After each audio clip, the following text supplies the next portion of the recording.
Hello all welcome back to my channel Jyothi Jeevanam. అందరు ఎలా ఉన్నారు? నేనైతే చాలా చాలా బాగున్నానండి. అయితే ఈరోజు సింపుల్గా ఒక హార్వెస్ట్ అయితే చూపించేస్తాను. నేను ఇన్స్టాగ్రామ్లో రీల్స్ పెడుతున్నా అండి. హార్వెస్ట్ డైలీ అంటే కష్టం కదా, సో అందుకనే నేను ఈరోజు అయితే కొంచెం లాంగ్ వీడియో పోస్ట్ చేద్దాము యూట్యూబ్లో అని చెప్పి పోస్ట్ చేస్తున్నా. హార్వెస్ట్ అయితే చాలా బాగా వస్తుందండి. లాంగ్ బీన్స్, బెండకాయలు, దొండకాయలు, అట్లనే మనకి ఫ్రూట్స్కి వచ్చేసరికి మల్బెర్రీస్, నిమ్మకాయ, అట్లనే వంకాయలు 2 వెరైటీస్ ఇట్లాగా చాలా రకాలు ఉన్నాయి. సో ఈరోజైతే చిన్న హార్వెస్ట్ చూపించేస్తాను, చూసేయండి.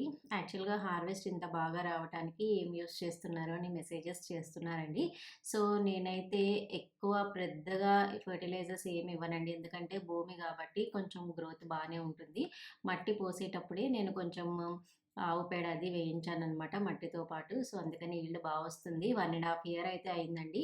సో 1.5 ఇయర్ తర్వాత నుంచి కొంచెం ఈల్డ్ తగ్గడం స్టార్ట్ అయిందనమాట. సో తర్వాత అప్పటి నుంచి నేను బియ్యం కడిగిన నీళ్ళు, అట్లాగే వెజిటేబుల్స్ కడిగిన నీళ్ళు ఇట్లాగా ఇస్తూ ఉంటాననమాట. సో హార్వెస్ట్ అయితే మంచిగా వస్తుంది.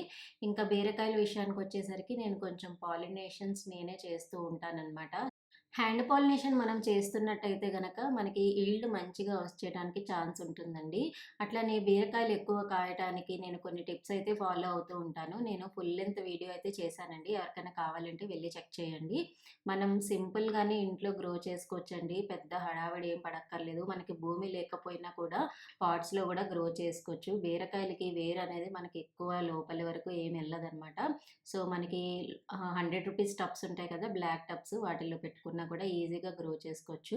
గ్రో బ్యాగ్స్ కన్నా కూడా బ్లాక్ టబ్స్ యూస్ చేసుకోండి, మనకి ఎక్కువ కాలం వస్తాయన్నమాట. అండ్ మోర్ ఓవర్ ఈ గ్రో బ్యాగ్స్ యూస్ చేస్తున్నట్టయితే మనకి ఒక చోట నుంచి ఇంకో చోటకి మూవ్ చేయడానికి కొంచెం ఇబ్బంది అవుతుంది, ఎందుకంటే మట్టితో పాటు ఉంటుంది కదా. సో బరువు ఎత్తినప్పుడు చినిగిపోవటం అట్లాంటివి అవుతూ ఉంటాయన్నమాట. అండ్ ప్లాస్టిక్ టబ్స్ అయితే గనక మనకి ఎక్కువ కాలం వచ్చేంత ఛాన్సెస్ ఉంటుంది. సో నేను కొన్ని దోసకాయలు, అట్లాగే పసుపు, అల్లం ఇలాంటివన్నీ కూడా రూ. 100 టబ్స్‌లో పెట్టేస్తూ ఉంటానండి.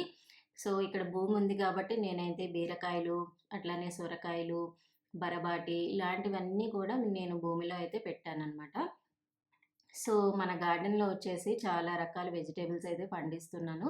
లాస్ట్ 3, 4 మంత్స్ నుంచయితే అసలు హార్వెస్ట్‌లు చేయలేదండి. సో ట్రిప్‌కెళ్ళొచ్చాం కదా, యూరప్ ట్రిప్ వెళ్ళొచ్చాం కాబట్టి నేనప్పుడు ఎక్కువ సీడ్స్ పెట్టలేదు. సో నేను రాగానే సీడ్స్ పెట్టేశాను. సీడ్స్ పెట్టేసిన తర్వాత మనకి 3 మంత్స్‌కి మంచిగా హార్వెస్ట్ అయితే వచ్చేసిందనమాట. బీరకాయలయితే చాలా వచ్చాయండి. చాలా మంచిగా వస్తున్నాయన్నమాట హార్వెస్ట్‌లు. ఫస్ట్ మనం ఇంట్లో వాటితోనే ఈజీగా గ్రో చేసుకోవచ్చండి. టొమాటోలు అట్లానే మన ఇంట్లో ఎండుమిర్చి ఉంటుంది కాబట్టి ఎండుమిర్చి, అట్లానే ఎప్పుడైనా గోంగూర తెచ్చుకున్నారనుకోండి, వాటి ఆకులన్నిటిని తెంచేసి చక్కగా మీరు స్టెమ్స్‌తో గూడా గ్రో చేసుకోవచ్చనమాట. ఫస్ట్ మనం ఇంట్లో వాటితోనే ట్రై చేయండి, ఎట్లా వస్తుంది ఏంటి అని హార్వెస్ట్‌లు. చూస్తున్నారు కదా, గోంగూర కూడా నేను బిగ్ బాస్కెట్ నుంచి తెచ్చిన కొమ్మలే పెట్టాననమాట. ఆకులన్నీ తెంచేసిన తర్వాత మంచిగా మళ్ళీ ఆకులైతే వచ్చేసాయి. దీనికి ఎటువంటి ఫర్టిలైజర్స్ గానీ, ఎక్కువ కేర్ కూడా అవసరం లేదండి. గోంగూర చాలా ఈజీగా గ్రో అయిపోతుంది.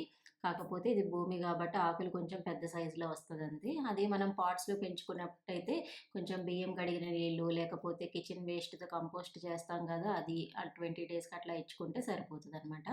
సో ఇట్లాగా మనం ఇంట్లోనే హ్యాపీగా మనకు కావాల్సిన వెజిటబుల్స్ గ్రో చేసుకోవచ్చండి. కొంచెం టైమ్ స్పెండ్ చేస్తే మన ఫుడ్ మన ఇంట్లోనే గ్రో చేసుకొని హ్యాపీగా ఉండొచ్చనమాట. సో మీరు కూడా ట్రై చేసి ఎట్లా వర్క్ అవుతుందో చెప్పండి. నేనైతే ఇంతకుముందు అనుకునేదాన్ని, ఎట్లా పెంచుతున్నారు ఏంటి, ఎట్లా ఇవన్నీ ఎట్లా చేయాలి అని అనుకునేదాన్ని. పెంచుతూ ఉంటే అదే అలవాటైపోతుంది. మనకొక ఐడియా వస్తుంది ఎక్కడ మిస్టేక్స్ చేస్తున్నాము ఏంటి అనేది. హోప్ మీ అందరికీ ఈ వీడియో నచ్చిందనుకుంటున్నా. నచ్చితే లైక్ చేయండి, షేర్ చేయండి, అట్లాగే కామెంట్ కూడా పెట్టండి. కామెంట్ పెడితేనే ఎక్కువ రీచ్ వెళ్తుందండి, లేకపోతే వీడియో అనేది రీచ్ వెళ్ళదనమాట. హోప్ మీ అందరికీ ఈ వీడియో నచ్చిందనుకుంటున్నా. Thanks for watching my channel. Have a nice day.